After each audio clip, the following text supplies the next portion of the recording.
Hey everybody, Audrey here, the Fit, Fearless, and Faithful Mom, and today I have a guest with me, and I'm really excited because I've been wanting to this, so stay tuned to see what happens. Alright everybody, so today been wanting to do a video with my mom. This is Brenda, and recently I did a collaboration video with a whole bunch of other Catholic moms and wives on how to raise a cradle Catholic. So up at the top in the cards, you can click that playlist, and I'm also going to link it below so you can check out all the other fantastic ladies. I wanted to do an extension of that and kind of talk to my mom and so that she can help you out, because I know some of you are expecting and at some point, and just wanted to ask my mom her thoughts on raising my sister and I. So it's just my sister and I. Just a little background on Mom and I. She's the one who got me into going to concerts. She's my first concert buddy. We've been to almost 10 concerts together. Think so? Yep. 6 times going to see Toby Keith, 1 time to see Ricky Martin, and what else? Britney Spears? What No, did we go see? I always wanted to go to Britney's. Taylor Swift. Yes, we went to Taylor Swift. And we went with your sister. We did. That's right. Mm-hmm. Yeah, and it was a great time. So Mom is my first official concert buddy, and I don't know, we have a good time together. And beach buddy too. Mom and I, growing up in New Jersey along the Jersey Shore was wonderful. So we would go down all day on Saturday, and then on Sunday we'd go to 7 o'clock mass. We'd go to 7 o'clock mass and then head down the shore. And because Daddy was golfing. That's right, and Dad hates the beach. We love the beach. We do. Point Pleasant, yay! Yep, so anybody from New Jersey, we love the Jersey Shore, and we love the frozen custard and the boardwalk. And cold water. Cold water, that's right. Living down in the South is difficult because the water is more than bath water. It's macaroni water. It's pretty hot because it's so hot and soupy down here. Like, then there's no breeze. There's no breeze at all. So you get out of the water and you're immediately dry, and then it's just not refreshing at all because it's so hot. It's disgusting. So yeah, and we're all down here living in the South now, which is great. Mom and Dad moved down. Their 2-year anniversary just happened last week of being here officially. So right, just in time for the first hurricane. Yeah. Well, yeah, it's hurricane season, but that's okay. No problem. No problem. That's fine. Let's get chit-chatting about you and Dad, and I guess if you want to give a little background on how you grew up and then how that helped you, or what you learned growing up to raise Ann and I. Well, I'm a first-generation American, and so my life was a whole lot different. It was mostly authoritarian, and you just did exactly what you were told.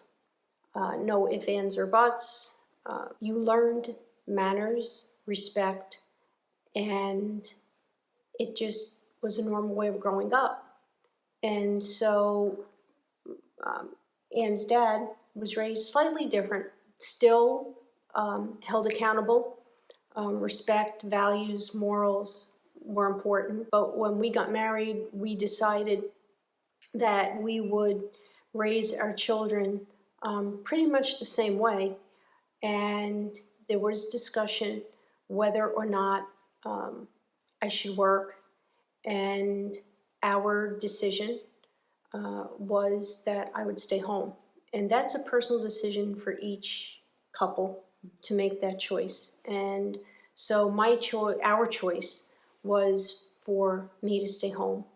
And it was the best possible thing that we could do, because I got to spend a lot of time with my children. I was the first in my family to get a college degree. And so education was super important, even to my parents, who were limited in their education because of circumstances in their families and World War II, and because they were young, like teenagers, middle schoolers, when all the war happened, and it was hard on them. And so education was important. We wanted that for our girls as well. And Frank obviously is Catholic. And so they were just brought up in the faith. I felt that a Catholic education was super important. We had a lot of discussion. My husband started in Catholic school. I was a product of public school. And I was the advocate for Catholic education. And I think it was one of the best things for our girls. They received an excellent education, whether the grammar school had some lay teachers or they had nuns. Thank you, Sister Peter. My daughters write extremely well because of your diagramming of sentences. I don't know about me so much. If you go to my blog. Okay, you write just Did the too best I quickly, could. but you do write well, especially when I look around today. And then, of course, all the nuns at Villa, and what a great education that you had. And I feel that that education helps support the values, the respect, the manners that my girls have, and the appreciation for everything that they do have, because we were sure to be consistent. And that's the key word, consistent in all aspects. They will try, especially when they start getting into middle school, let us divide and conquer. That can happen to you maybe once, twice, but it's not going to happen a third time because you learn. And so when it's everybody's going to the dance and then we're going to such and such, can I go? And I'll say, well, I don't think that's a good idea. And then they will go to their father. This happened the first time with Anne. We said no. We realized what was happening, and now we would, well, at that point we would say, no, I've talked it over with Mom. No, I've got to talk it over with Dad. And then they couldn't divide and conquer us. And so we were consistent in our message. And that is what is truly important, because children need more discipline than you think they need. And you need to be consistent in your message. I always felt, and we always told the girls, that you are a gift from God, and God entrusts you to us for a short period, and we have to do our very best to prepare you for when you turn 18, and now you're the adult.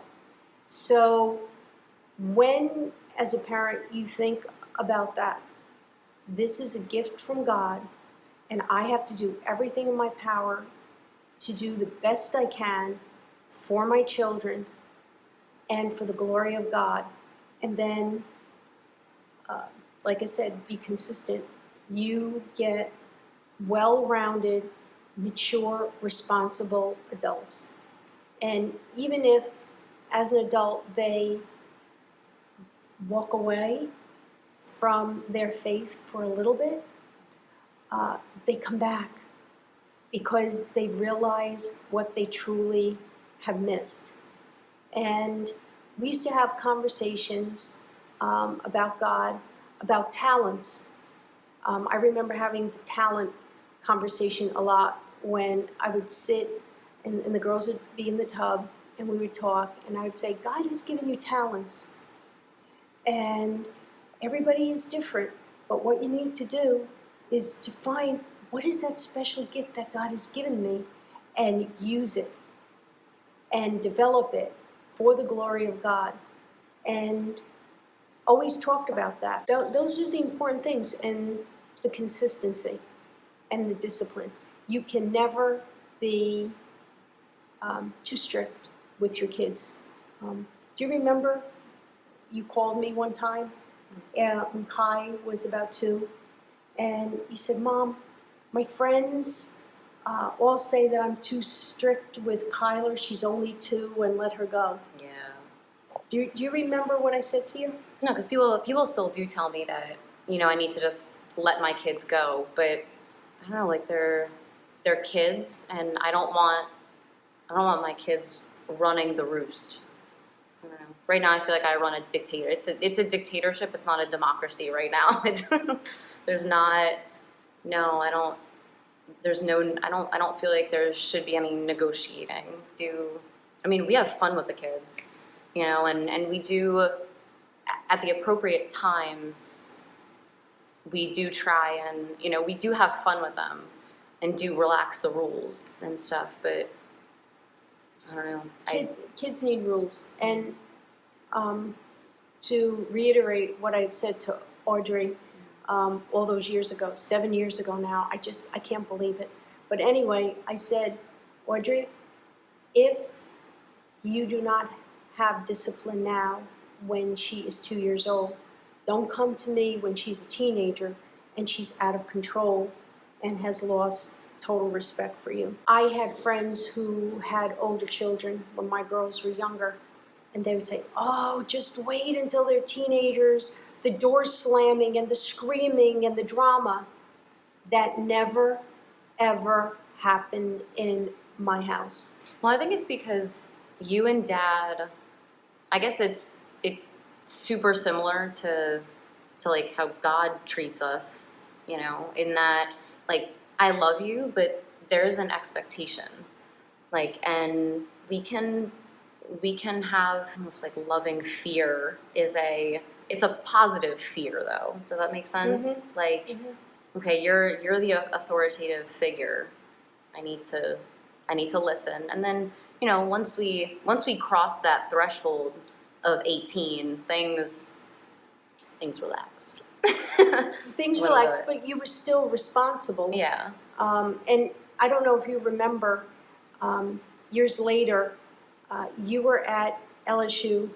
Anne was already out of the, you know, she had finished her education and she was working a French engineering company at the time. And we all flew down to Jasper and Rayburn Lake, remember? And we were planning their dad's 50th birthday party. And so we sat up, we were going to watch movies, and we never did. And we had a conversation. Mm-hmm.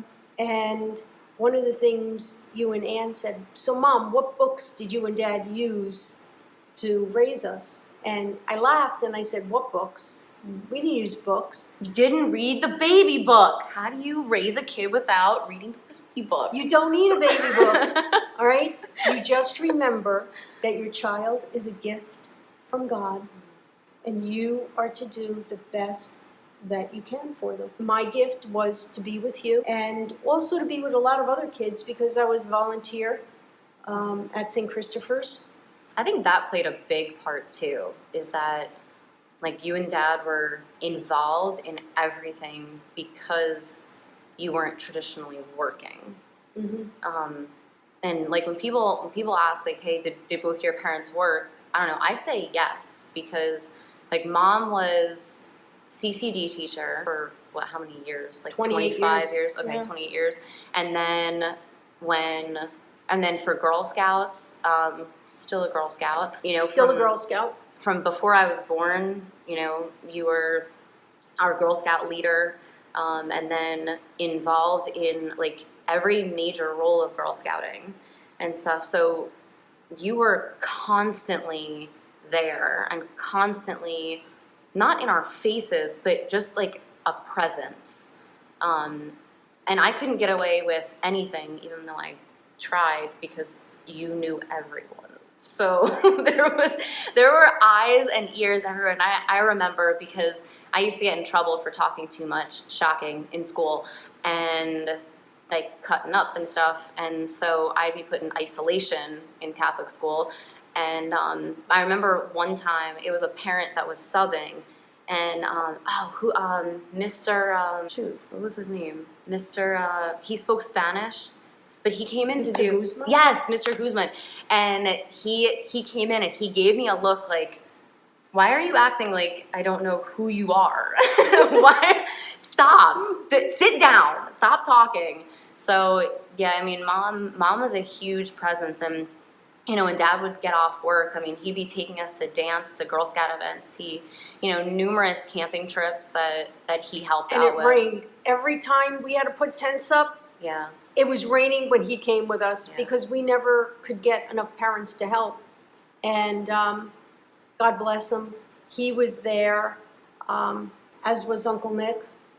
Yeah. Always helping, and There were 5 key fathers. So whenever side note, whenever I've talked to people about Girl Scouting, they're like, "Oh, all we did was sell cookies," and I'm like, "Huh, sorry, we did a whole lot more than that." And I'll go down the list, and so that like Mom saying she got to help a whole bunch of other girls. Like she was with hundreds of kids, and then became an alternative high school science teacher, and now you're still teaching homeschool, like with Anne's co-op and stuff. But there was a continuous presence with you and Dad.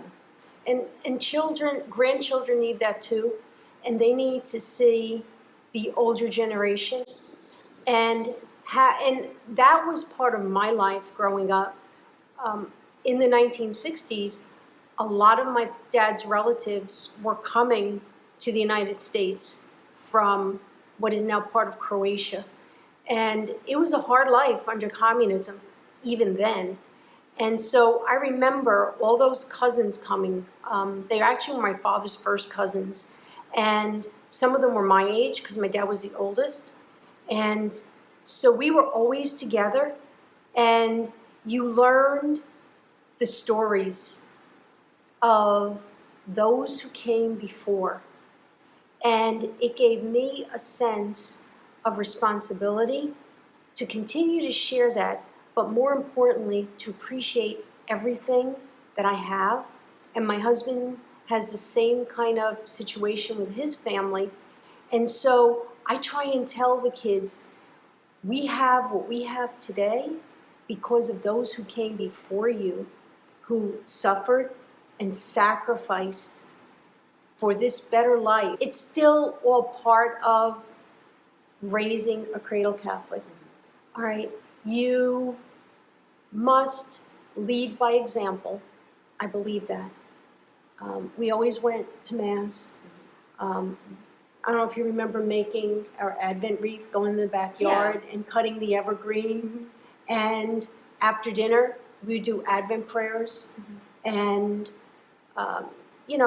went to Mass on holy days and other days. But having that Catholic education and having people around you that had similar thoughts on how that we wanted to raise our kids is important, because the kids then don't feel like, oh, they're not doing this, but they see other children being raised the same way in the faith.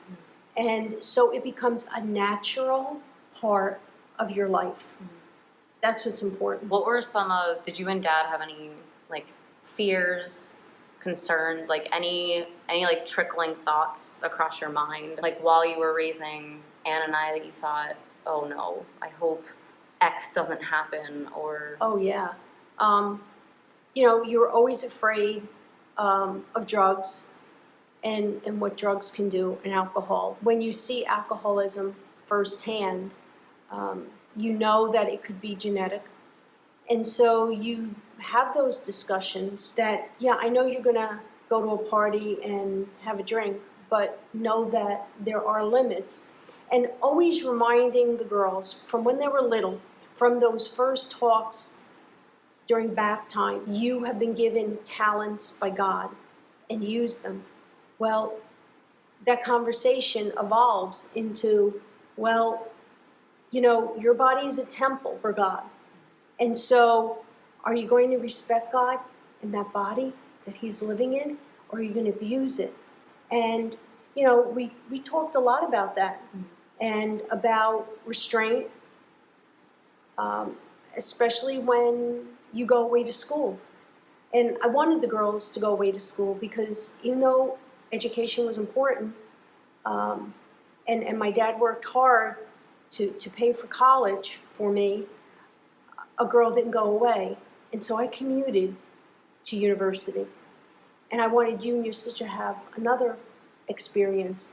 And I remember having those conversations as a teenager. All right, so you have talents. Let's develop them for the glory of God. And your body is a temple of God, and respect it that way.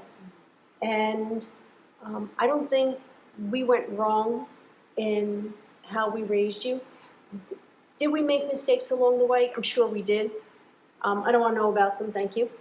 But the older generation is important.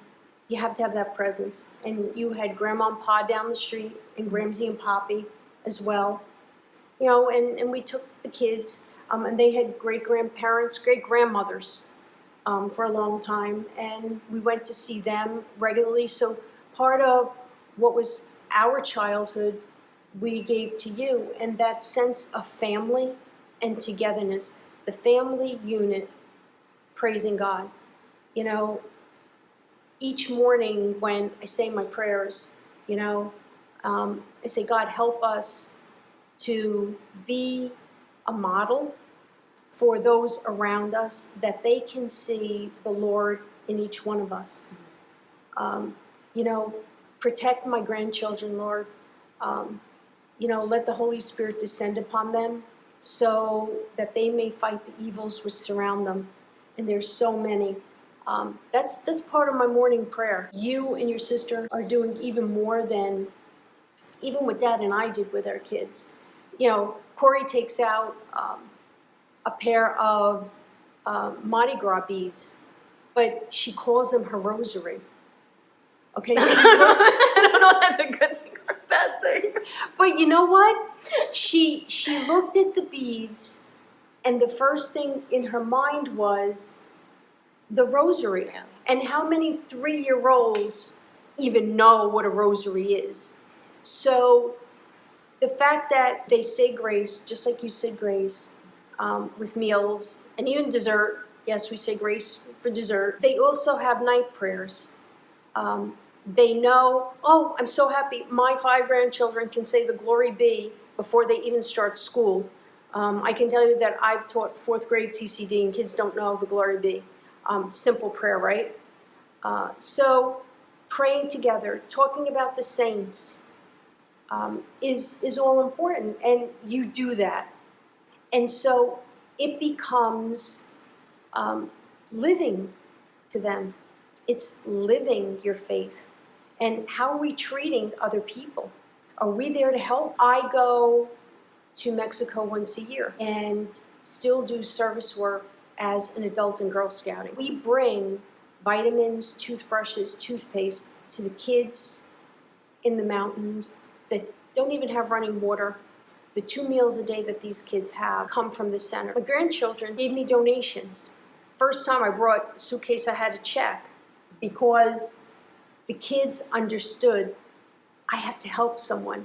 So that is teaching them, yes, God is in me, and what am I doing? I'm going to help, because that's what Jesus did for us. And so the kids know that they can do small things for someone else. And that's what's important. Can you be there for someone else? Can that person in need see the Lord in you? And I can see that in my grandchildren.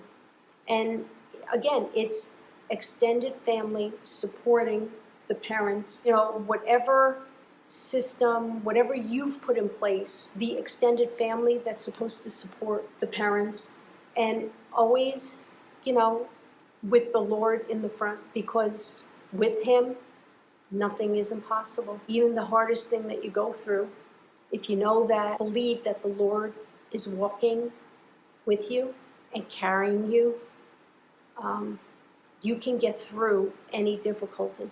And if we can live that way, we show our children that, then they will continue not only to be cradle Catholics, but good Catholics as adults, to let others see the Lord in us. I think it's really important, especially now. I mean, I guess every generation says like, oh, this generation is like things are changing and evolving. And it seems to me that especially like my generation, we're asking more questions and stuff and trying to like bring family back together again. Hey, buddy. What's up? Well, yeah, that's the difference between your generation and mine. Mine was, well, this is what we do, and you just do it. And I think everyone's asking, yeah, the why. Why are we doing certain things in the church? And I don't know, people are starting to like study more, learning the actual whys. You don't stop. You never stop. It doesn't end with confirmation. And to learn more. And as we do that, we can be filled with the Holy Spirit. It becomes so natural that others see the Lord in us. And that's what we want our children to see. What's your favorite? Why did you never stray away from the faith? Was it what was it? Very early in life, it was, well, we're Catholic and you go to church. And it was just part of your daily routine. But then as you get older and mature, you realize that you don't have the answers. You can't do it on your own. And you need something. And that something is God. And it doesn't matter how old you are, as long as you know that you need the Lord, and let your children see that you need the Lord. You know, I went through a difficult period for a couple of years. And that 2 years was really hard. And did my humanness come through? Yeah. I had been, and I still do, as long as I'm not working, is go to daily Mass, receive the Eucharist, open the Bible. And it doesn't matter what passage you read.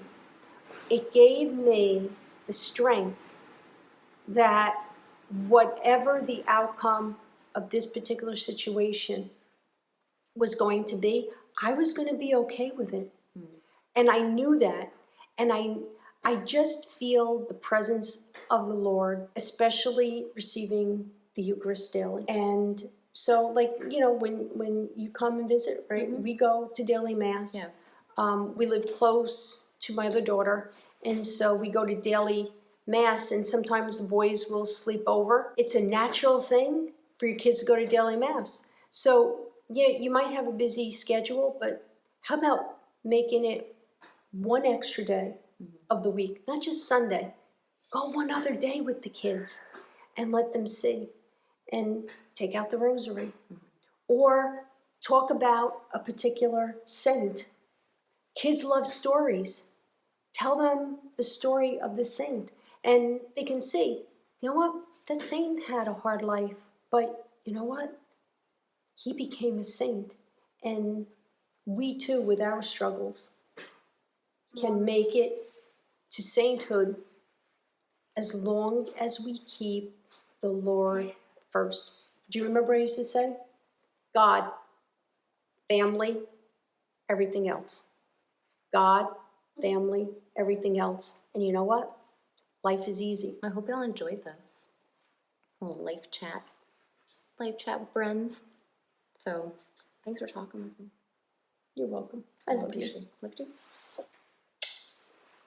Yeah, so Mom's gonna be here for another 2 days, and we're gonna go hit up the water park and just spend time together. And then we have an Elvis concert coming up because I love Elvis. Me too. I love Elvis.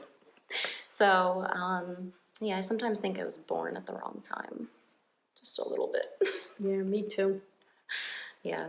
So but no, I really appreciate you talking and telling your thoughts and feelings on life and Catholicism, and I hope it helps you. Praise the Lord. Yeah, definitely. So we're gonna go have a great time in the smoldering heat today. Maybe not. We'll stay inside. It's gross outside. So anyway, all right. If we can pray for you in any way, let us know. Leave a comment below. Let us know your tips on raising a cradle Catholic, and I don't know, let me know what you thought of this video. Hope you have a great day. God bless. Remember to stay fit, stay fearless, stay faithful. Take care, everybody. Bye.